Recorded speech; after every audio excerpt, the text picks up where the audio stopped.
El pasado 21 de enero comenzó a aplicarse en Aragón la nueva Ley de Autoridad del Profesorado, una normativa que dota al profesor de presunción de veracidad y que obliga a los alumnos a reparar los daños que causen. Aprobada por el equipo de gobierno, esta ley cuenta con el apoyo de la mayoría de los docentes, aunque con matices. Nosotros hemos querido conocer de primera mano las opiniones de profesores, padres y alumnos sobre la puesta en marcha de esta ley.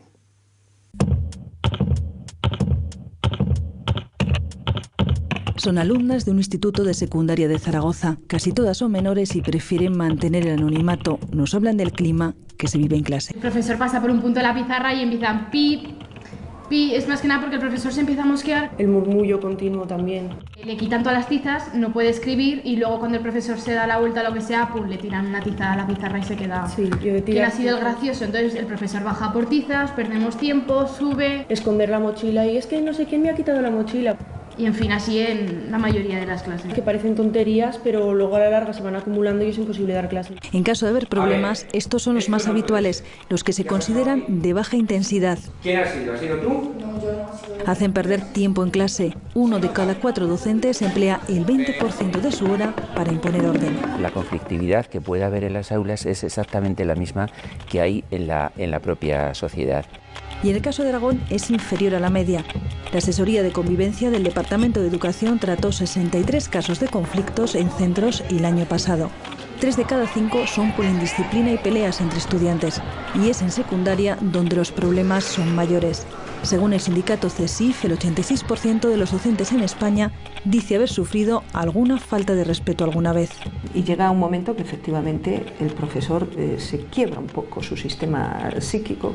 Detrás de todo, nos dicen, está la pérdida de confianza en la labor del profesor. Yo como padre, cuando mi hijo viene y me dice, mira, papá, es que el profesor me ha corregido porque me he portado mal. Y lo primero que hago es cuestionar y decir, bueno, ya veremos efectivamente qué es lo que ha pasado. Pues es que entonces hay un problema.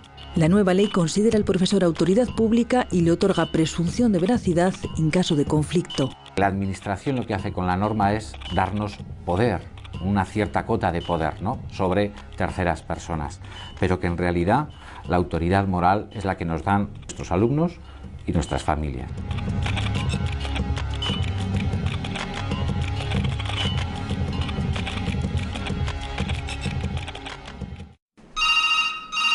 Cuéntame, a ver, cuéntame lo que ha sucedido. Es la defensora del profesor.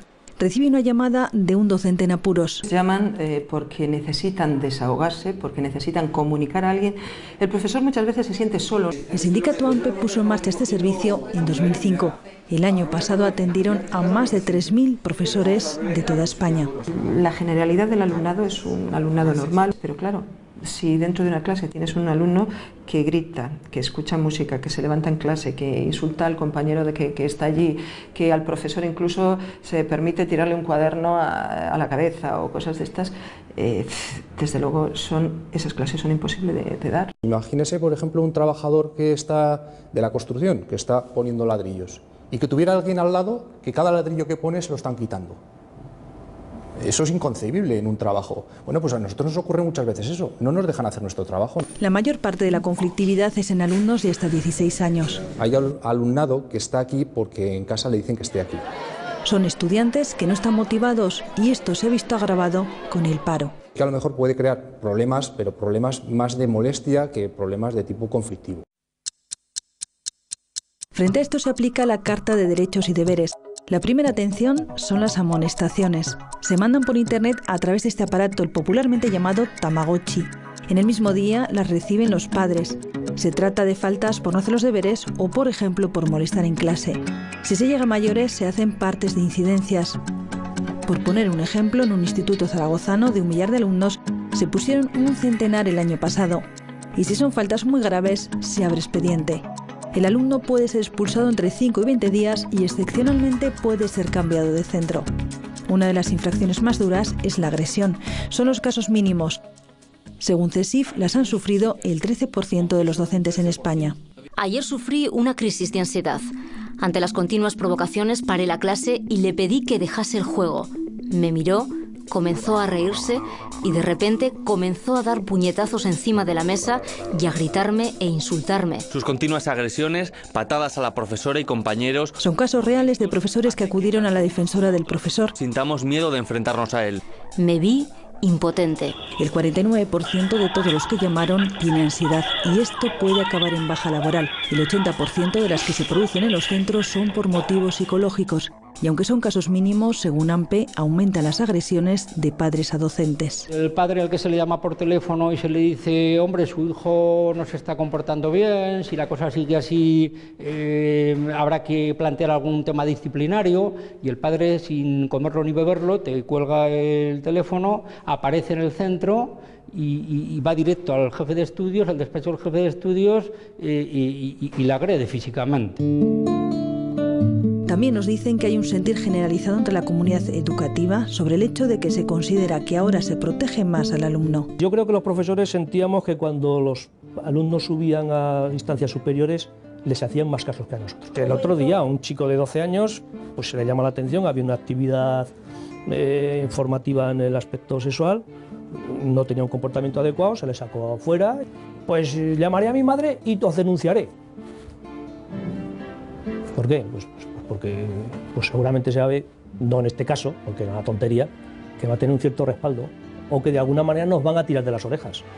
Lo que genera una desazón en los colegios es que a la hora de una situación grave, es decir, se esté cuestionando la afirmación que hace un maestro con respecto a que, por ejemplo, determinado alumno pues o lo ha insultado o le ha perdido el respeto y demás, que tenga que, es decir, que inicialmente no se crea al profesor.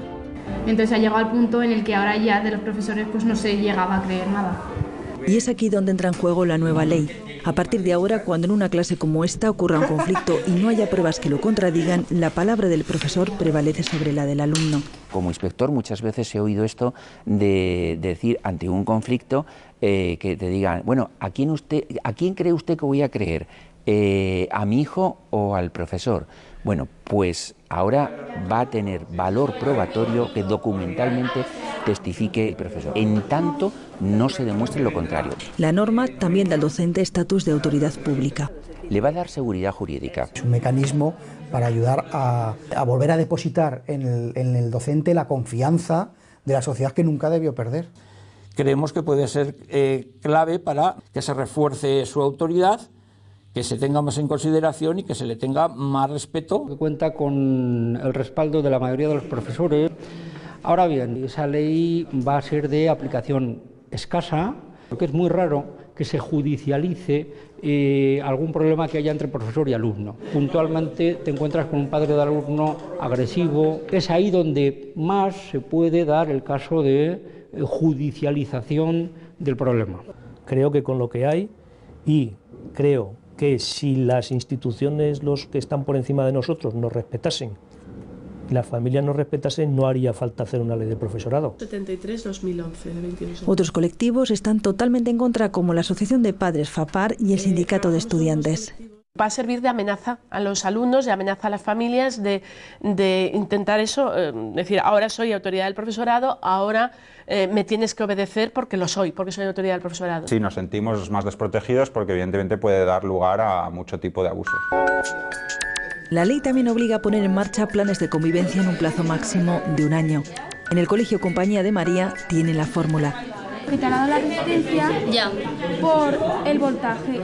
El primer pilar, el trabajo conjunto entre estudiantes. Cada uno está haciendo unas aportaciones de forma que se intenta que simultáneamente todos colaboren de la misma forma, todos aporten de la misma intensidad. También han puesto en marcha la figura del alumno ayudante. Detectan problemas y contribuyen a resolverlos. Tú estás intentando ayudar los problemas que no todo el mundo sabe resolver. Gente en clase que está muy sola, apoyarle y decirle pues si puedes hacer esto o intentar ser su amigo, acercarte a él más. Y antes de que él te lo tenga que pedir a ti, ir tú como para intentar ayudarle e integrarle como en la piña. Y el tercero, la estrecha colaboración entre padres y docentes. Nuestra profesión ha estado infravalorada, ¿no? Y en ese sentido, si las familias y el centro, los enseñantes, caminamos en la misma dirección, recuperaremos el espacio que realmente corresponde no a los profesores, sino a la educación en sí misma, ¿no? Porque lo que no puedes es cargar en el colegio la educación si tú no educas en casa. 1, 2 y 3. Y en lo que todos coinciden es que la autoridad la gana el docente en el aula. Cuando tú das seguridad, tú das confianza, ese alumno se confía en ti y aprende lo que tú le dices. Carlos da claves a profesores, en este caso la mayoría son de universidad. A un alumno difícil solo se le reconduce a través del cariño. Pero claro, el cariño para eso primero tiene que tenerlo el profesor. Y por eso yo aconsejo a todos los profesores primero que armen muy bien su autoestima. Puedes confiar en el otro sabiendo y pensando que pueda ser un premio Nobel. Pero ojo, el cariño es regalarle la nota, no hay que regalar notas, no. Fíjate en lo que hace bien, fíjate en lo que hace bien y díselo. Dice el dicho que para educar a un niño es necesario todo un pueblo. La educación es tarea de todos y los centros cobran vida como segundo nivel de socialización. Vital enseñar valores, el prioritario, el del respeto. La nueva ley da seguridad jurídica al profesor y constituye una pieza más en el amplio mosaico de la convivencia.